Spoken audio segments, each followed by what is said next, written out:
David battles with the Ammonites. King David was told that King Nahash of the Ammonites had died and his son Hanun had succeeded him as king.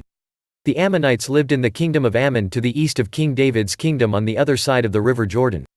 King Nahash had shown kindness to David, so David sent envoys from Jerusalem to express his sympathy to Hanun. However, when the envoys arrived, King Hanun's commanders warned him, "Do you think David is honoring your father by sending envoys to express sympathy? They are only here to spy out the city and overthrow it." So King Hanun humiliated King David's envoys by shaving off half of each man's beard and cutting off their garments just below the waist.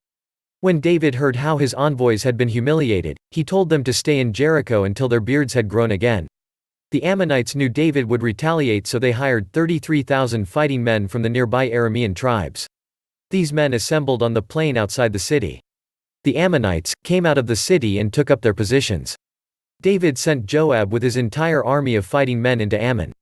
Joab split his soldiers into two groups, one under his command, and the other under the command of his brother Abishai. The best fighters were put in the group to fight the Arameans. The other group faced the Ammonites. Joab then announced, "Be strong, and fight bravely for our people and our God. The Lord will do what is good in his sight."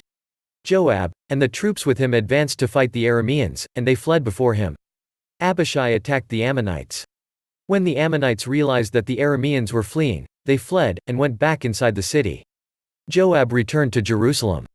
The Arameans who had been routed by Israel, then regrouped.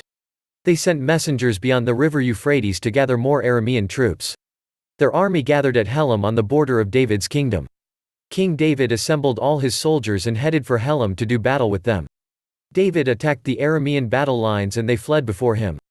David's soldiers killed 700 of their charioteers and 40,000 of their foot soldiers. Shobek, the commander of their army, was struck down and died.